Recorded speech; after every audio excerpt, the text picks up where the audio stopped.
They came from all corners of Britain, scholars and scientists, clerks and waiters, even a Polish countess. They gathered in a converted mansion in the countryside, united by a common purpose, to break the unbreakable. But how do you crack a code that changes every day and generates billions of possible combinations? What if it's impossible? These were the questions facing Alan Turing and his team of codebreakers during World War II. Their work in secrecy would change the course of history, shortening the war and shaping the future of technology. This is the incredible story of the South Sea Bubble. Before we dive into the story, let me ask you a question. Can you imagine a world without computers or the internet? It's hard to believe, right? But without the groundbreaking work of a group of brilliant minds during World War II, this might have been our reality. In the early 1900s, German military leaders believed they had the ultimate weapon, a machine called Enigma that could generate billions of letter combinations every second, making it virtually impossible to crack. Most people believed Enigma was unbreakable, but a few brave souls, including the famous mathematician and computer scientist Alan Turing, refused to give up. With the help of a team of dedicated code breakers, Turing managed to develop a machine called the Bomba that could test thousands of Enigma settings. At lightning speed, this breakthrough allowed the Allies to read German messages and plan their next moves more effectively. But their work didn't stop there. Turing's team continued to improve and refine their methods, ultimately breaking the Enigma code and turning the tide of the war. The impact of their work was so significant that historians believe it may have shortened the war by 2 years and saved millions of lives. Beyond the war, Turing's methods planted the seeds for the digital age we live in today. So what exactly made the Enigma code so special? The Enigma machine was a sophisticated piece of technology for its time. It worked by using a series of rotors to scramble letters and numbers, making it extremely difficult to decipher messages. Each rotor had 26 possible settings, and the machine could make over 150 million unique combinations every day. This made it nearly impossible for anyone to guess the right settings and decode the messages without massive computational power. Despite the seemingly insurmountable challenge, Alan Turing was convinced that the Enigma code could be broken.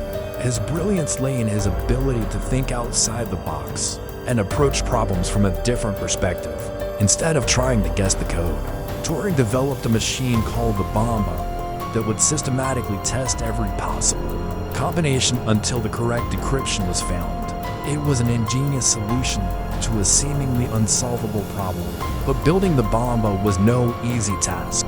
Turing and his team had to work in secrecy to avoid detection by the Germans, who would surely have tried to destroy the machine if they had known about it.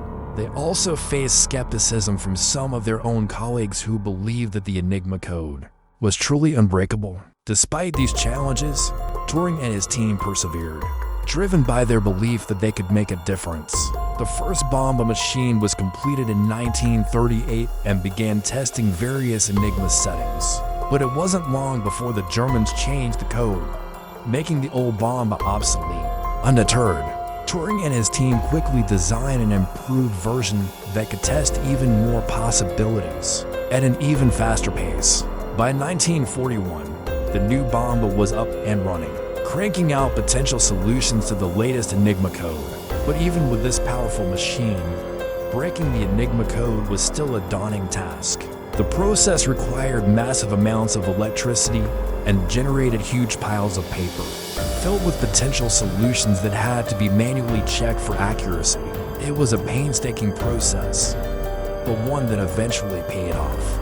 One of the most famous victories of the codebreakers was the Battle of the Atlantic, where the Allies used Enigma-breaking technology to track German U-boats across the Atlantic Ocean. This allowed Allied convoys to avoid detection and significantly shortened the time it took to ship supplies to Britain. As the war raged on, Turing and his team continued to improve and refine their methods. They developed new machines and techniques that allowed them to break other German codes and ciphers, such as the Lorentz cipher used by the German Air Force. These breakthroughs allowed the Allies to gain valuable intelligence on enemy movements and plans. But the work of the codebreakers didn't end with the war. In fact, many of the techniques and methods developed during the conflict became the foundation of modern cryptography and computer science. For example, the bomba is widely considered to be one of the earliest examples of a programmable computer, and Turing's work laid the groundwork for many of the encryption algorithms used today. Although the contributions of the codebreakers during World War II are now widely recognized, it is important to remember that much of their work was done in secrecy, and the true extent of their achievements was not declassified until many years later. One of the most fascinating aspects of the codebreakers' story is the diverse range of people who contributed to the effort. While Alan Turing is undoubtedly the most famous of the group, he was far from the only important member. There were mathematicians, logicians, linguists, engineers, and even artists who all played a vital role in breaking the Enigma code and other German ciphers.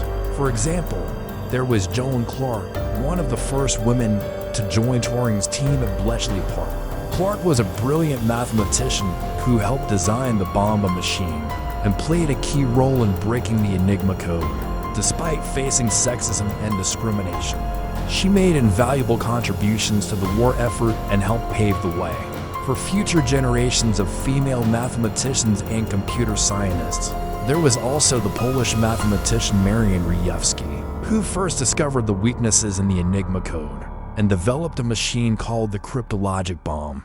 Although much of his work was classified and little known outside of Poland, Rejewski's contributions were instrumental in helping the British and Americans break the Enigma code. Finally, there was Bill II, a British mathematician who played a key role in breaking the Lorentz cipher used by the German Air Force. Turing's work was highly classified, and it wasn't until decades later that the full extent of his contributions were revealed. Breaking the Enigma code was not only a testament to the brilliance and ingenuity of these individuals, but also to the power of collaboration and diversity in problem solving. The work of the codebreakers during World War II is a reminder that even in the darkest of times, the human mind is capable of great things, and it's a legacy that continues to inspire and amaze us today. Imagine a secret team of codebreakers working in silence, while the fate of the world hangs in the balance. Now picture a brilliant mathematician staring at a complex equation, slowly piecing together the clues to crack an unbreakable code. That is the kind of excitement that drives people to explore the mysteries of the past and uncover the secrets that shape our world. And if you love those stories, then I have something special for you. But don't just take my word for it. Check out these testimonials from viewers like you who have already subscribed. Thanks for watching.